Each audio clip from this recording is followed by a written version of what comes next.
Alors, quand tu m'as demandé d'intervenir,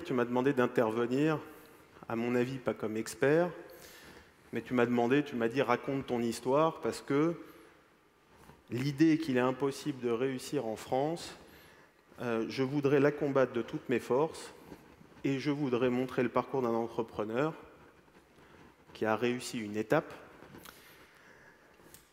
puisse venir l'expliquer au plus grand nombre pour peut-être soit donner des clés, ou alors encore mieux des ambitions. Donc moi j'ai créé mon entreprise à 22 ans, il y a maintenant 11 ans, avec un bagage mince, l'amour de mes parents, des convictions, la foi du néophyte, pas d'argent. Et j'imaginais, comme l'ensemble de ma génération qui est née il y a 10 ans, en période de crise, que la crise, comme le disent les Chinois, ils appellent ça Weiji, il y a deux signes chinois, c'est source de difficultés, mais c'est aussi source d'opportunités. Et que dans ces difficultés ambiantes, il y avait sûrement des projets de transformation et que la société au pied du mur, elle offrait des espaces pour un certain nombre d'ambitions. Et moi, l'espace, c'était à l'émergence des nouvelles technologies, dans un climat social un peu difficile, dans une société qui avait besoin de se transformer, c'était de dire comment on va accompagner ces grandes entreprises et les administrations qui ont besoin de se réformer dans leur transformation numérique, dans leur transformation organisationnelle, dans la refonte de leurs process, mais aussi en leur apportant les solutions technologiques et en les mettant en œuvre en France, à proximité, en produisant des services à forte valeur ajoutée. Ce qui fait qu'aujourd'hui, 11 ans après, il y a 700 salariés, j'espère 1000 l'année prochaine. J'ai réussi à réaliser mon premier pari, celui dont on me disait, j'ai un ami d'ailleurs, qui me disait il y a 11 ans, mais tu es malade, tu vas prendre des risques, être entrepreneur, c'est se porter caution, c'est plus avoir de vie de famille, entre 20 et 30, on a des bons moments, tu vas passer à côté, etc. Et puis, bon, le même ami aujourd'hui qui me dit oui, entreprendre, l'argent, c'est compliqué, etc. Bon, à la fin, vous finissez par plus les fréquenter, vous continuez à avancer. Parce que vous avez 700 personnes qui sont d'ailleurs le cœur du système et celui vers lequel il va falloir progresser, qui sont très investis autour de ce que j'appelle du capital fondateur, des belles ETI. Ma femme me dit souvent, tu as 3 enfants, tes 2 filles et ton entreprise. Et moi je dis, j'aimerais qu'on ait un taux de démographie des entreprises bien plus important. Parce que les entreprises qui se créent aujourd'hui avec des gens qui ont de l'ambition, de l'envie, etc., ça crée des ETI demain. Et le gros sujet, c'est de vaincre les freins de la croissance des PME vers des ETI, en reconnaissant l'effort, en reconnaissant le risque et en le soutenant. Aujourd'hui, on travaille pour les plus grandes entreprises et administrations. Par exemple, on a gagné récemment un marché dont je suis fier et qui montre aussi une transformation de l'état d'esprit au ministère de la Justice, où on a gagné l'externalisation de toute l'automatisation du traitement de la chaîne de procédure pénale. C'était des marchés qui étaient réservés aux très grandes entreprises.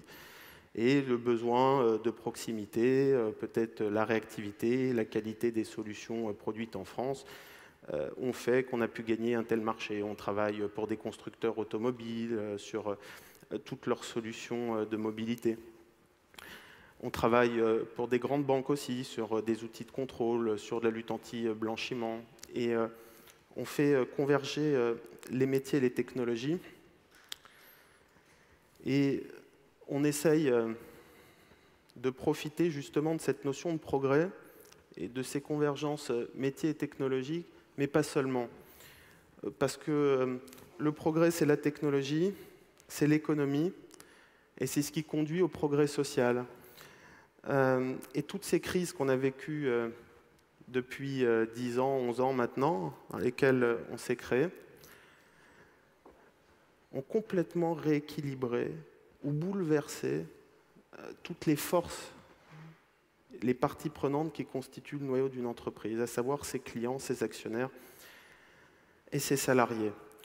Et le monde de l'entreprise est en train de se bouleverser. Nous, ça fait partie de notre ADN, on s'est construit comme ça.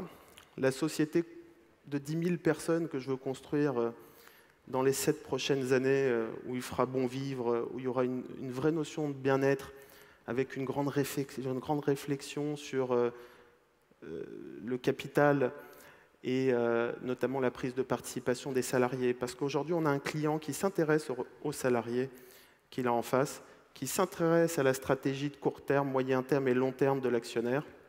On a un salarié qui est au cœur du système et qui se rapproche du client, qui a besoin de comprendre de plus en plus son actionnaire et sa stratégie à moyen et long terme. Et on a un actionnaire qui a besoin de soutenir l'innovation et qui a besoin de mieux comprendre la vie de son entreprise. Et c'est pour ça que j'appelle de tous mes voeux, en créant des ETI solides qui deviendront les grandes entreprises de demain, parce qu'on a besoin d'avoir des fondateurs qui soient associés à la politique de leur entreprise.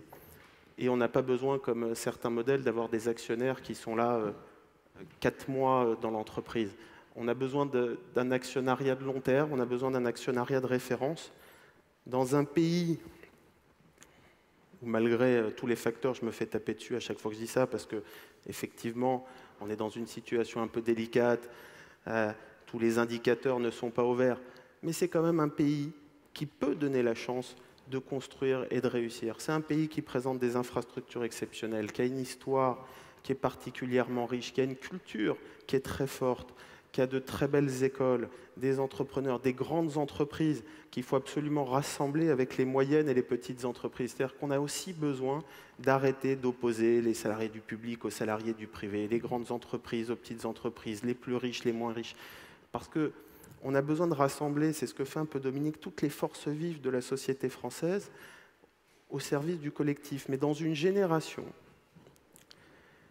qui a particulièrement bien compris qu'elle ne pouvait plus être uniquement le système ou portée par le système. Une génération qui a besoin de se prouver qu'elle est capable de faire des choses individuellement au service d'un collectif. Et ça, c'est une grande transformation.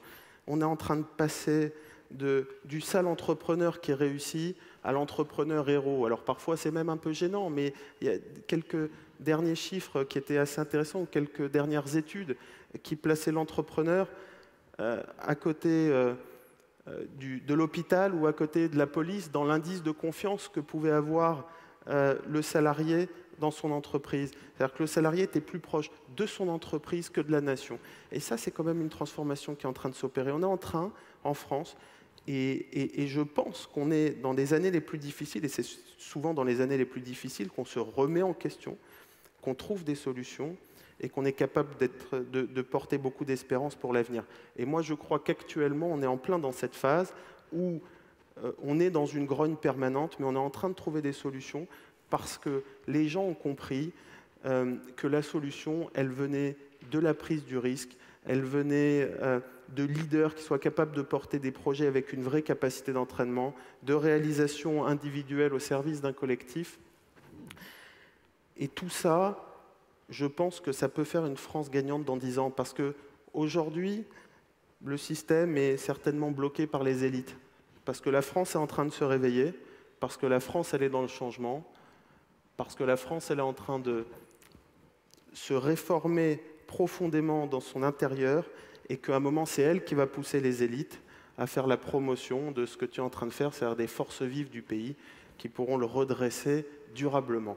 Je te remercie.